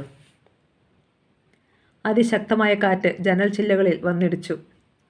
അജിത് മേനോൻ പുറത്തു പോയെന്ന് അവൾക്ക് മനസ്സിലായി. വളരെ വിഷമിച്ച് എഴുന്നേറ്റു നടന്നപ്പോൾ കാലിൽ ആ കത്തി തടഞ്ഞു. എസ്റ്റേറ്റിൽ വന്നിട്ട് ഇതുവരെ കാത്തു സൂക്ഷിച്ച പരിശുദ്ധി നഷ്ടപ്പെട്ടു. ഒരു നീചൻ അത് നശിപ്പിച്ചു. മൃദുല തേങ്ങി കരഞ്ഞുകൊണ്ട് പുറത്തേക്ക് നടന്നു. ഇനി ജീവിക്കേണ്ട, മരിക്കണം. അഞ്ജനയെയും അവർ കൊന്നു കാണും. അവസാന വിജയം അയാളുടേതായി. അഞ്ജനയില്ലാത്ത ലോകത്ത് താൻ എന്തിനു ജീവിച്ചിരിക്കണം? അവൾ വാതിൽ തുറന്നു. ശക്തിയായ കാറ്റ്. മരിക്കാനുള്ള മാർഗം അവൾ തിരഞ്ഞു. കയ്യിലിരുന്ന കത്തികൊണ്ട് സ്വയം കുത്തി മരിക്കാമെന്നുറച്ചു. പക്ഷേ കുത്ത് ശരിക്കേറ്റില്ലെങ്കിലോ? അതിനുള്ള ശക്തി തനിക്കില്ലെന്ന് അവൾക്ക് ഉറപ്പായിരുന്നു. പേടിപ്പെടുത്തുന്ന നിശബ്ദതയുമായി കിടക്കുന്ന തേയിലക്കാട്. അവിടെ മൂടൽമഞ്ഞിനിടയിൽ 1000 പ്രേതങ്ങൾ ഉയർത്തെഴുന്നേൽക്കുന്നതായി അവൾ കണ്ടു. പെട്ടെന്ന് തോന്നിയതാണ്. അവൾ ഇടത് കൈയിലെ ഞരമ്പ് വെട്ടിമുറിച്ചു. അങ്ങനെ താൻ മരിക്കുമെന്ന് അവൾക്ക് ഉറപ്പായിരുന്നു. തൻ്റെ ചോര ചീറ്റി ഒഴുകുന്നത് നിലാവെളിച്ചത്തിൽ അവൾ കണ്ടു. അമ്മേ, മാപ്പ്, വിട, അവൾ പ്രകൃതിയെ നോക്കി വിളിച്ചു പറഞ്ഞു. മൃദുലേ, ഒരു ശബ്ദം. എവിടെ നിന്നോ ചാൾസ് ഓടി വന്നു. എന്താണിത്? നീ എന്തിനാണ് മരിക്കുന്നത്? അയാൾ ചോദിച്ചു. അയാളാകെ പരിഭ്രാന്തനായിരുന്നു. നാടൻ കുഴൽത്തോക്ക് അയാളുടെ കയ്യിലുണ്ടായിരുന്നു. എന്നെ അജിത്ത് നശിപ്പിച്ചു. ഇനി എനിക്കൊരു ജീവിതമില്ല. എനിക്ക് മരിക്കണം. അവൾ കുഴഞ്ഞു വീണു. അയാൾ അവളുടെ മുറിവ് കെട്ടി ചുമലിലേറ്റിക്കൊണ്ട് ഹോസ്പിറ്റലിലേക്ക് ഓടി. ചാൾസ് അയാളുടെ രക്തം തന്നെ അവൾക്ക് കൊടുത്തു. 2 മണിക്കൂർ കൊണ്ട് അവൾ നോർമലായി. അപ്പോൾ ബോധം തെളിഞ്ഞു കിടക്കുകയായിരുന്ന ഇൻസ്പെക്ടർ മാർട്ടിൻ അവിടേക്ക് വന്നു. സംഭവം കേട്ട അദ്ദേഹം അഞ്ജനയെ അന്വേഷിച്ചു. അവൾ എവിടെയാണെന്ന് ആർക്കും അറിയില്ല. എസ്റ്റേറ്റിൽ ഒരു തെരച്ചിൽ നടത്താൻ തക്കവണ്ണം ആരോഗ്യവാനായിരുന്നില്ല അദ്ദേഹം. അഞ്ജന അഡ്വക്കേറ്റ് ചെറിയാന് ഫോൺ ചെയ്തതിന് ശേഷമാണ് പുറത്തേക്ക് പോയത്. ബംഗ്ലാവിലേക്ക് പോകാൻ വാഹനങ്ങളൊന്നുമില്ലായിരുന്നു. മൃദുലയെ കണ്ടുപിടിക്കുകയായിരുന്നു ലക്ഷ്യം. അവൾ ലയത്തിൽ ചെന്ന് വിശ്വസ്തരായ ചില തൊഴിലാളികളെ കൂടെ കൂട്ടി. അജിത് മേനോൻ ഒളിച്ചിരിക്കാൻ സാധ്യതയുള്ള കെട്ടിടങ്ങളെല്ലാം വളയാനായിരുന്നു അവരുടെ പദ്ധതി. ബോധം തെളിഞ്ഞ മൃദുല ചാൾസിനോട് തിരക്കി, എന്നെ എന്തിനാണ് ഇവിടെ കൊണ്ടുവന്നത്? എനിക്ക് നശിച്ച ജീവിതം വീണ്ടും എന്തിനു തന്നു? എന്തിനു വേണ്ടി ഞാൻ ഇനി ജീവിക്കണം? അവൾ തേങ്ങി. എൻ്റെ രക്തം തന്നു ഞാൻ മൃദുലയെ രക്ഷിച്ചത് എനിക്ക് വേണ്ടിയാണ്. 2 പെൺകുട്ടികളെ ഒരിക്കൽ എനിക്ക് രക്ഷിക്കാൻ കഴിഞ്ഞില്ല. പക്ഷേ ഇത്തവണ എനിക്ക് മൃദുലയെ രക്ഷിക്കാൻ കഴിഞ്ഞില്ലേ? മൃദുലയുടെ ആ ജീവിതം എനിക്ക് തരൂ. എൻ്റെ മനസ്സിൽ നിൻ്റെ ശരീരം കളങ്കപ്പെട്ടിട്ടില്ല. നീ ഇപ്പോഴും കന്യകയാണ്, ചാൾസ് പറഞ്ഞു. പക്ഷേ എനിക്ക് അവനോട് പഴയ കണക്ക് പറയാനുണ്ട്. ഞാനിവിടെ മൃദുലയ്ക്ക് കാവൽ ഏർപ്പെടുത്തിയിട്ടുണ്ട്. തിരിച്ചു വരുന്നത് ഞാനവനെ കൊന്നിട്ടായിരിക്കും. വന്നില്ലെങ്കിൽ അവൻ എന്നെ കൊന്നെന്ന് കരുതിയാൽ മതി. അയാൾ പുറത്തേക്ക് പോയി. ചാൾസ്, അവൾ വിളിച്ചു. മറുപടി ഉണ്ടായില്ല. പകരം ഒരു നേഴ്സ് അകത്തേക്ക് വന്നു. നിലാവ് മറയാൻ തുടങ്ങി. അഞ്ജനയും തൊഴിലാളികളും ഒരു പഴയ ടീ ഓഫീസിന് സമീപത്തേക്ക് നടക്കുമ്പോൾ ഒരു രൂപം അവരുടെ പിന്നാലെ ചെന്നു. അഞ്ജന ഒരു വശത്തിലായപ്പോൾ അവൻ പിന്നിൽ നിന്ന് പിടികൂടി. വായ പൊത്തി തറയിലേക്ക് വലിച്ചു കിടത്തി. മാടസ്വാമി അവളുടെ വായിൽ തുണി തിരുകി കൈകൾ പിന്നോട്ടാക്കി കെട്ടി. സംസാരിച്ചു കൊണ്ട് നടന്നുപോയ ആ തൊഴിലാളികൾ ഇതൊന്നും അറിഞ്ഞില്ല. അയാൾ അവളെ ചുമലിലേറ്റിക്കൊണ്ട് റോഡിലേക്ക് കയറി നടന്നു. ജീപ്പ് എതിരെ വന്നു. അജിത് മേനോൻ. മാടസ്വാമി ഒരു ചാക്കുകെട്ട് പോലെ അഞ്ജനയെ ജീപ്പിലേക്കിട്ടു. നിന്നെ ഞാൻ പിടിക്കുകയില്ലെന്ന് കരുതിയോടി? ഇനി നിനക്ക് രക്ഷയില്ല. എനിക്ക് നീ സ്വത്തുക്കൾ എഴുതി തന്നില്ലെങ്കിൽ നാളെ സൂര്യോദയം നീ കാണുകയില്ല, അയാൾ ഭീഷണിപ്പെടുത്തി. എന്നെ ഏമാത്താൻ നനച്ചതാ? മാടസ്വാമി അതുവരെ അനുഭവിച്ച കഷ്ടപ്പാടുകളോർത്ത് അവളെ ഒന്ന് അടിച്ചു. അവൾ അയാളെ ചവിട്ടി. ജീപ്പ് പാഞ്ഞുപോയി. തന്നോടൊപ്പം ഉണ്ടായിരുന്നവർ താഴെ നിന്ന് കൂവുന്നത് അഞ്ജന കേട്ടു. അവൾ സകല ദൈവങ്ങളെയും വിളിച്ച് പ്രാർത്ഥിച്ചു. മലമടക്കുകളിലൂടെ വീശുന്ന ശക്തിയായ കാറ്റ് മൂടൽമഞ്ഞ് പ്രേതങ്ങളെപ്പോലെ നീങ്ങുന്നു. ജീപ്പ് പാഞ്ഞു പോവുകയായിരുന്നു. പല സ്ഥലത്തും അജിത്തിന് വേഗത കുറയ്ക്കേണ്ടി വന്നു. ഒരു വിധത്തിൽ അഞ്ജന വായിലെ തുണി വലിച്ചു കളഞ്ഞു. വളരെ ഉച്ചത്തിൽ കഴിയുന്നത്ര ശക്തിയിൽ നിലവിളിച്ചു. മിണ്ടല്ലടി, അജിത്ത് ആജ്ഞാപിച്ചു. ആരോ മലഞ്ചെരുവിലൂടെ ഓടി വരുന്നത് പോലെ അജിത്തിന് തോന്നി. എവിടെ നിന്നൊക്കെയോ കൂവൽ. ഓടിവന്ന മനുഷ്യനെ റോഡിന് നടുവിൽ കണ്ടു. തോക്കുമായി നിൽക്കുന്ന ചാൾസ്. അവനെ ഇടിച്ചു തെറിപ്പിക്കാനായി ജീപ്പ് പായിച്ചതാണ്. 2 വെടിപൊട്ടി. മുന്നിലെ 2 ടയറുകളും തകർന്നു. ജീപ്പ് മറിയാതിരുന്ന ഭാഗ്യം. തിട്ടയിലിടിച്ചു നിർത്തി. അവൻ്റെ നേരെ നിറയൊഴിക്കാൻ നേരം കിട്ടിയില്ല. ഓടിവന്ന് തോക്കിൻ്റെ പാത്തി കൊണ്ട് അടിച്ചു. ചാൾസ് അജിത്തിനെ വലിച്ചു ചാടിച്ചു. ശരീരത്തിനേറ്റിരുന്ന മുറിവുകൾ അയാളെ അർദ്ധപ്രാണനാക്കിയിരുന്നു. അപ്പോഴാണ് ഈ ആക്രമണം. മലമുകളിൽ ചന്ദ്രൻ ഉയർന്നു നിന്നു. റോഡിൽ കിടന്ന് പൊരിഞ്ഞ സംഘട്ടനം നടന്നു. അഞ്ജനയ്ക്ക് രക്ഷപ്പെടാൻ കഴിഞ്ഞില്ല. മാടസ്വാമി പിടിച്ചിരിക്കുകയാണ്. പിന്നിൽ ഒരലർച്ച കെട്ട് അഞ്ജന തിരിഞ്ഞു നോക്കി. മാടസ്വാമിയുടെ തല പിന്നോട്ട് മറിഞ്ഞു വീഴുന്നതാണ് കണ്ടത്. തൊട്ടു പിന്നിൽ വേലു. അവൻ മുന്നോട്ട് ചെന്നു. ചാൾസിനെ മറിച്ചിട്ട് ഇടുകയായിരുന്നു അജിത്ത്. പെട്ടെന്ന് വേലു അവനെ ചവിട്ടിത്തെറിപ്പിച്ചു. വേലു, അജിത്ത് നിലവിളിച്ചു. ഇതേ സമയം ഇൻസ്പെക്ടർ മാർട്ടിൻ പോലീസ് ജീപ്പിൽ അവിടേക്ക് പുറപ്പെട്ടു. അദ്ദേഹത്തിന് ഹോസ്പിറ്റലിൽ സ്വസ്ഥമായി കിടക്കാൻ കഴിഞ്ഞില്ല. നേരം വെളുത്താൽ സമാധാനമുണ്ട്. അതുവരെ അഞ്ജന ജീവിച്ചിരിക്കുമോ എന്ന് അദ്ദേഹത്തിന് ഭയം. 4-5 പോലീസുകാരെയും കൂട്ടി അദ്ദേഹം പുറപ്പെട്ടു. അജിത് മേനോനെ ചാൾസ് പിന്നിൽ നിന്ന് അടിച്ചു. എൻ്റെ ജീവിതം ജയിലറകളിൽ തൊലിച്ചവനാണ് നീ. 2 കൊലകൾ എൻ്റെ മുന്നിൽ വെച്ച് നടത്തിയിട്ട് എന്നെ പ്രതിയാക്കി. നിന്നെ ഞാൻ വിടില്ല. ചാൾസ് തോക്കുകൊണ്ട് അയാളെ തല്ലി. വേണ്ട ചാൾസ്, കങ്കാണിവേലു പറഞ്ഞു. എൻ്റെ മകളെയും എൻ്റെ മുതലാളിയെയും കൊന്നത് ഇവനാണ്. കുറേ കൊലകൾ നടത്തിയതിന് എനിക്ക് ശിക്ഷ കിട്ടും. അതുകൊണ്ട് ഇതും ഞാൻ ചെയ്യാം. പെട്ടെന്ന് ഇവൻ മരിക്കരുത്, നരകിച്ചു മരിക്കണം. പറഞ്ഞു തീർന്നതും വേലു മഴു വീശി. അജിത് മേനോൻ കിടന്നു പിടഞ്ഞു. അയാളുടെ 2 കാലുകളിലും മുട്ടിന് താഴെ വെച്ച് മുറിച്ചു കളഞ്ഞു. അപ്പോഴാണ് ഇൻസ്പെക്ടർ മാർട്ടിൻ്റെ വാഹനത്തിൻ്റെ വെളിച്ചം അവിടെ വീണത്. മഴു എറിഞ്ഞു കളഞ്ഞിട്ട് വേലു പറഞ്ഞു, ഇനി എന്ത് ശിക്ഷയും ഞാൻ അനുഭവിക്കാം. അപ്പോഴേക്കും പന്തങ്ങളും ആയുധങ്ങളുമായി ഡേവിഡും സംഘവും എത്തി. പെലിക്കൻ എസ്റ്റേറ്റ് സ്വന്തമാക്കാൻ ശ്രമിച്ചവൻ പാദങ്ങൾ നഷ്ടപ്പെട്ട് ചോരയിൽ കുളിച്ചു കിടന്നു. 1 മാസത്തിന് ശേഷം അഞ്ജനയും മൃദുലയും പെലിക്കൻ എസ്റ്റേറ്റ് ബംഗ്ലാവിൻ്റെ ടെറസിൽ നിൽക്കുമ്പോൾ താഴെ ഒരു ബൈക്ക് വന്നു നിന്നു. അതിൽ നിന്നും ഡേവിഡും ചാൾസും ഇറങ്ങുന്നത് കണ്ട് അവർ താഴേക്ക് ചെന്നു. അജിത്തിൻ്റെ കാൽ പഴുത്ത് വ്രണമാകുന്നു. അതിൻ്റെ കാരണമെന്താണെന്ന് ഡോക്ടർമാർക്കറിയില്ല. 2 പ്രാവശ്യം മുറിച്ചിട്ടും പഴുപ്പ് നിൽക്കുന്നില്ല. ഇടയ്ക്കിടെ അയാൾ ഭ്രാന്തിൻ്റെ ലക്ഷണം കാണിക്കുന്നുണ്ടത്രേ, ഡേവിഡ് പറഞ്ഞു.